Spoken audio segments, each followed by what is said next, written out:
Welcome to Ajaya Bharat. ఇప్పుడున్న రాజకీయ స్థాయిలో కొన్ని సంఘటనలు జరుగుతున్నాయి. నేను వాటిని పూర్తిగా గమనిస్తున్నాను గాని అర్థం చేసుకోలేకపోతున్నా. ఈ రోజు నేను ఆ సంబంధం లేని సంఘటనల్ని మీ ముందు ఉంచాలనుకుంటున్నా. ఎందుకంటే మీలో ఒక్కరైనా సరే ఈ విషయాన్ని పూర్తిగా అర్థం చేసుకొని కామెంట్‌లో నాకొక క్లారిటీ ఇస్తారన్న ఒక చిన్న ఆశ. యాక్చువల్‌గా బీజేపీ పార్టీ అనేది ప్రతి ఒక్క రూల్‌ని మిస్ అవ్వకుండా పర్టిక్యులర్‌గా పాటించే ఒక ఉన్నతమైన పార్టీ. గత 10-12 ఏళ్ల చరిత్రను చూస్తే ఆ పార్టీలో ఉన్న ఒక విషయాన్ని మనం గమనించొచ్చు. అప్పటినుండి కూడా రూల్స్‌కి వ్యతిరేకంగా ఎప్పుడు కూడా ఎలాంటి చర్చలు జరగలేదు ఆ పార్టీలో. మరి ఆ చర్చలు జరగకపోవడానికి కారణం ఏంటి? మనం బీజేపీ పార్టీని గమనిస్తే అందులో ఉన్న టాప్ అండ్ డౌన్ కమాండర్ స్ట్రక్చర్స్‌కి వ్యతిరేకంగా ఎళ్లి ఎదిరించే ధైర్యం ఇక్కడ ఎవరికీ లేదు. కానీ ఈరోజు మధ్యప్రదేశ్‌లోని దతియాలో ఒక విచిత్రమైన సంఘటన జరిగింది. అయితే బీజేపీ పార్టీకి చెందిన ఒక బైపోల్ కోసం ప్రీ డిసైడెడ్ అభ్యర్థి అంటే ముందుగా నిర్ణయించిన అభ్యర్థి ఆ స్థానానికి చాలా కాలంగా ప్రాతినిధ్యం వహిస్తున్న వ్యక్తి అభ్యర్థి ఎవరు అంటే నరోత్తమ్ మిశ్రా. ఆయన ఒక బ్రాహ్మణ ముఖ చిత్రం కూడా. ఆయన సంఘ్ భాషను కూడా మాట్లాడతారు. అండ్ అతి ముఖ్యమైన విషయం ఏంటంటే ఆయన మధ్యప్రదేశ్‌కి హోం మంత్రిగా కూడా పనిచేశారు. అయితే సరిగ్గా ఒక నెల క్రితం ఆయన తన పేరు ఖరారు కాబోతుందని ఆయనకే భావించి పూర్తి స్థాయిలో అన్నీ సిద్ధం చేసుకున్నారు. కానీ ఆ స్థానాన్ని అకస్మాత్తుగా మరొకరికి కేటాయించారు. తివారీ అనే వ్యక్తికి ఈ అవకాశం ఇచ్చారు. ఆయన కూడా సంఘ్ భాషతో అనుబంధం ఉన్న వ్యక్తే. కానీ నరోత్తమ్ మిశ్రా విషయంలో ఇలా జరుగుతుందని ఎవరూ ఊహించలేదు. ఈ నరోత్తమ్ మిశ్రా అమిత్ షాకి అత్యంత సన్నిహితులుగా ఉండేవారు. అమిత్ షాకి అంత దగ్గరగా ఉండడం వల్లే ఆయనని శివరాజ్ సింగ్ చౌహాన్ ప్రభుత్వంలో హోంమంత్రిని చేశారు. అంటే శివరాజ్ సింగ్ చౌహాన్ కి ఇది ఇష్టం లేకపోయినా కూడా అమిత్ షా కోరుకోవడం వల్ల బలవంతంగా అది జరిగింది. అంటే నరోత్తమ్ మిశ్రా అమిత్ షా కోరడం వల్ల బలవంతంగా హోంమంత్రి అయ్యాడు. కానీ అమిత్ షాకి ఇష్టమైన వ్యక్తిని నియమించకుండా సంఘ్తో అనుబంధం ఉన్న మరో వ్యక్తిని నియమించారు ఇక్కడ. ఆ తర్వాత మధ్యప్రదేశ్లోని దతియాలో 12 నుండి 15 గంటల వరకు రాస్తారోక చేశారు. ఆ ధర్నాల్లో ముఖ్యమంత్రి మోహన్ యాదవ్ను ఉద్దేశించి ఉపయోగించిన దూషణలు, అపశబ్దాలు, వాడకూడని పదాలు కూడా ఇప్పటికీ కూడా యూట్యూబ్లో రికార్డ్ చేయబడి ఉన్నాయి. భారత రాజకీయాల్లో ఇలాంటి పదవిలో ఉన్న ఏ ముఖ్యమంత్రిని కూడా ఇంతవరకు ఎప్పుడు ఎన్నడూ ఇలా దూషించలేదు. ఆయన అంతేకాకుండా నరోత్తమ్ మిశ్రాని ఇష్టపడే వాళ్ళు అమిత్ షాకి వ్యతిరేకంగా నినాదాలు చేశారు. ఇందులో మోదీని కూడా వదలలేదు. విపరీత పదాలతో దూషించారు. ఇంతవరకు ఒక క్రమశిక్షణగా ఉండే పార్టీలో ఎప్పుడూ జరగని విషయాలు ఇప్పుడు కొత్తగా పుట్టుకొస్తున్నాయి. ఇది ఫస్ట్ టైం ఇలాంటి విషయాల్ని చూడాల్సి వస్తుందని, ఇలాంటి మాటల్ని వినాల్సి వస్తుందని ఎప్పుడూ అనుకోలేదు.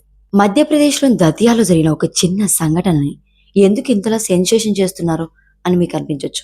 ఎందుకంటే ఆ సంఘటన వెనుకున్న అసలైన రూపాన్ని మీరు ఇంకా చూడలేదు కాబట్టి. దీని వెనుకున్న అసలు రూపం ఏంటంటే ఇదేదో విడిపోయిన సంఘటన, లేదంటే ఐసోలేటెడ్ సంఘటన కాదు. ఇది ఒక తీవ్రమైన సంక్షోభాన్ని సూచిస్తున్న సంఘటన. దీనిని ఎవరైనా దాచిపెట్టాలని చూస్తే ఇది ఎప్పటికీ దాగే విషయమైతే కాదు, ఎప్పటికైనా బయటకు వచ్చే విషయమే. ఇక్కడ అత్యంత ముఖ్యమైన విషయం ఏంటంటే శివరాజ్ సింగ్ చౌహాన్కి ఇష్టమైన అభ్యర్థికి టికెట్ ఇవ్వడం ద్వారా ఆయన తన పట్టుని బలపరుచుకున్నారని స్పష్టంగా అర్థమవుతుంది. ఇంకో విచిత్రమైన విషయం ఏంటంటే ఈ దతియా మోహన్ యాదవ్తో కూడా కలుసున్నారు.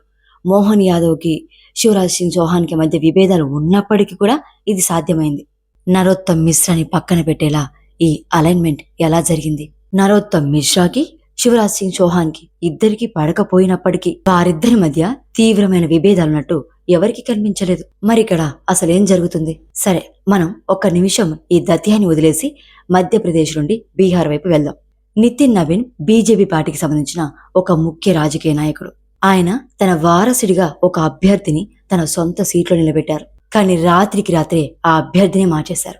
ఇలా చేయడం ద్వారా బీజేపీ పార్టీలో ఏ ప్రాంతీయ అధ్యక్షుడు కూడా తన సొంత సీట్లో తన వారసుని ఎన్నుకోలేకపోతున్నాడనే సందేశాన్ని పంపడానికి ప్రయత్నించారు. బీజేపీ పార్టీకి చెందిన ప్రాంతీయ అధ్యక్షుడు కూడా తన సొంత సీట్లో తన వారసుని ఎన్నుకోలేకపోతున్నాడనే సందేశాన్ని దీని ద్వారా ఇచ్చే ప్రయత్నం చేశారు. ఆయన ఎంచుకున్న అభ్యర్థిని తీసేసి మరో కొత్త అభ్యర్థిని తెచ్చి అక్కడ పెట్టారు. ఆ కొత్త అభ్యర్థి విషయంలో బీజేపీ పార్టీ వాళ్ళు బీహార్లో తిరుగుబాటు చేయడం స్టార్ట్ చేశారు. బీహార్ బీజేపీలో తిరుగుబాటు జరగడం ఒక ఎత్తు అయితే నితిన్ నవీన్ స్వయంగా స్పాన్సర్ చేసిన అభ్యర్థిని రాత్రికి రాత్రి మార్చేయడం అత్యంత ముఖ్యమైన విషయం. అంటే దీని అర్థం బీజేపీ అగ్ర నాయకత్వానికి నితిన్ నబీన్ నాయకత్వం పైన నమ్మకం లేదు.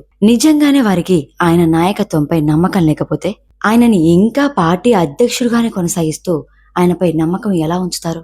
సరే, ఇప్పుడు బీహార్ని కూడా పక్కకు పెడదాం. మహారాష్ట్రం తీసుకోండి. అక్కడ అద్భుతమైన రాజకీయ ప్లాన్ గేమ్ నడుస్తుంది. అక్కడ దేవేంద్ర ఫడ్నవీస్ సంఘ్కి ఇష్టమైన వ్యక్తి. ఆయనని పక్కన పెట్టేందుకు ఫస్ట్ డే నుండే పూర్తి స్థాయిలో అన్ని ప్రయత్నాలు జరుగుతున్నాయి. మహారాష్ట్రలో ఎన్నికలు గెలిచిన తర్వాత బీజేపీ పార్టీకి చెందిన ఢిల్లీలో ఉన్న అగ్రనాయకత్వం దేవేంద్ర ఫడ్నవీస్ ముఖ్యమంత్రి కావాలని అస్సలు కోరుకోలేదు. కానీ సంఘ్ మాత్రం దేవేంద్ర ఫడ్నవీసే ముఖ్యమంత్రి కావాలని కోరుకుంది. కోరుకోవడం కాదు కదా, ఆదేశాలు ఇచ్చింది. ఇప్పుడు దేవేంద్ర ఫడ్నవీస్ ముఖ్యమంత్రి అయ్యారు. అయితే ఇప్పుడు ఆయన ఎలా కౌంటర్ చేయాలో తెలియక ఢిల్లీ నుంచి ఒక ఆపరేషన్ స్టార్ట్ చేశారు. ఉద్ధవ్ ఠాకరే వర్గానికి చెందిన కొంతమంది నాయకుల్ని చీల్చి విడగొట్టి వారిని ఏకనాథ్ షిండే శివసేనలో చేర్చుకున్నారు. ఏకనాథ్ షిండే శివసేనలో చేర్చుకోవడం వల్ల మహారాష్ట్రలో ఆయన వర్గం ఒక్కసారిగా బలపడింది.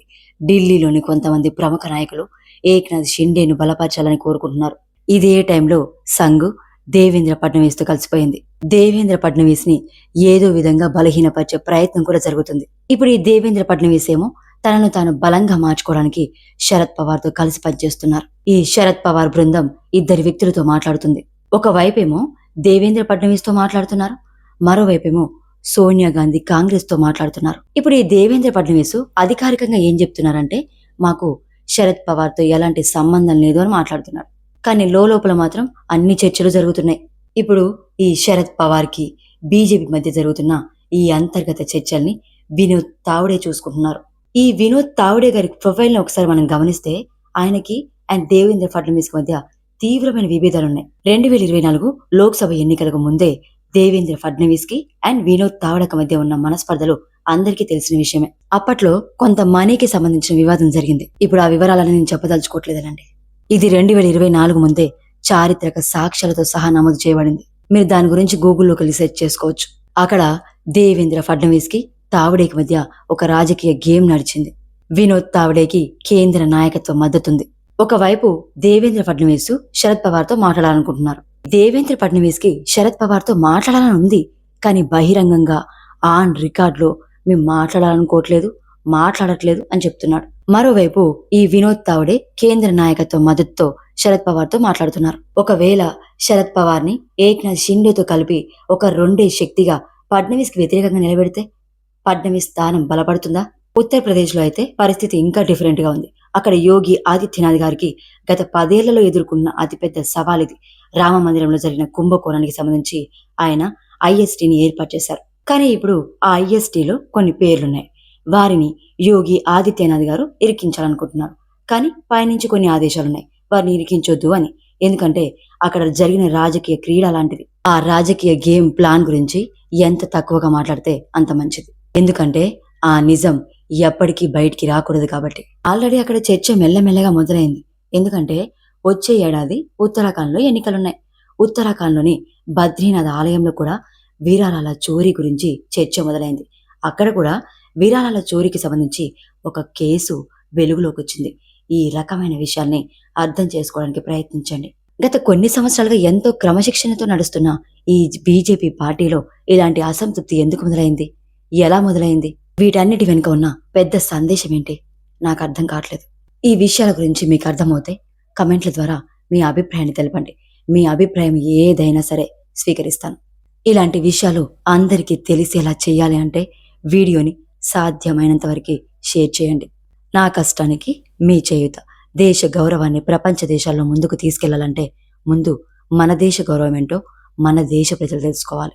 దేశానికి సంబంధించి ఇలాంటి మరెన్నో వీడియోలు పెట్టగానే మీ గడప వరకు నోటిఫికేషన్ రావడానికి ఛానల్ని సబ్స్క్రైబ్ చేసుకోండి. జై హింద్.